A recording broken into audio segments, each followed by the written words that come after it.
NBC 7 News at 4 starts now. Also, when life becomes too much, some feel like they have nowhere else to turn. The resources for treating addiction here in San Diego. May is Women's Health Month, and today we're talking about women and addiction. Research from Harvard has found women are more likely than men to abuse alcohol to address issues like depression, anxiety, and stress to cope with emotional difficulties in their lives.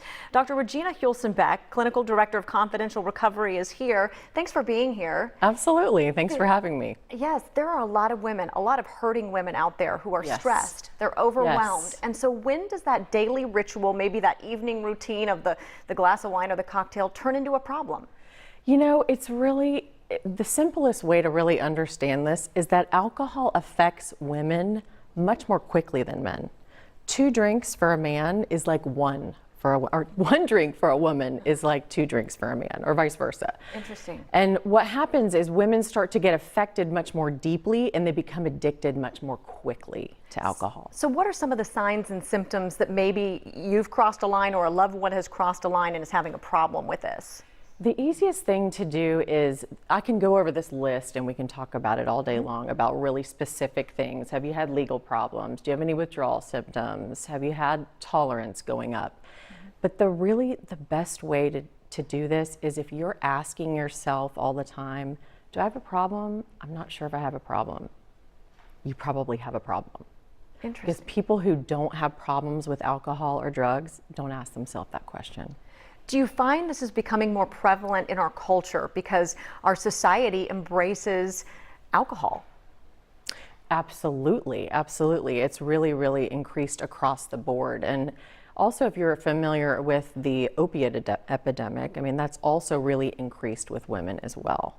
I think another critical thing to talk about is that the stakes are sometimes higher for women as well when you talk about the cost, the health cost of drinking so much alcohol. You know, it's harder actually for women to even get into treatment than it is for men. There's more barriers there. So for every 3 men that enter treatment, only 1 woman enters treatment, because we have more barriers. We have a harder economic disposition.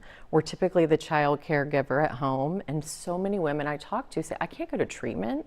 I might lose custody of my kids. What about the health risks involved? Way higher health risks for women because our bodies are different, because we process alcohol differently. We have less enzymes in our stomach than men do. We have a higher percentage of fat to water than men do.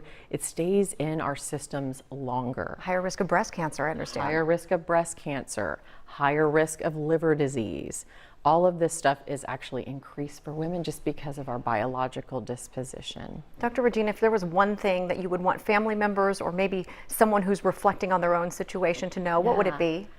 Please take an action right now. You know, as soon as you start asking yourself these questions, this is not like, hey, let's wait till I hit a bottom, that thing that people talk about.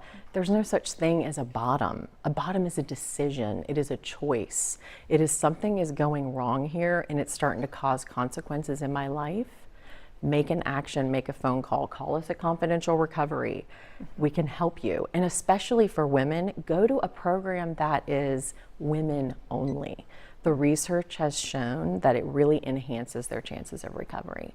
And additionally, women also, even though there's less likely to get into treatment, when they do go into treatment, research has shown that they recover at a rate that is as high as men or higher. All right, well, we hope that those who have needed to hear this message certainly got across to them, and we appreciate you being here today. Thank you. All right, thank you very much. Catherine, back to you. Thank you both.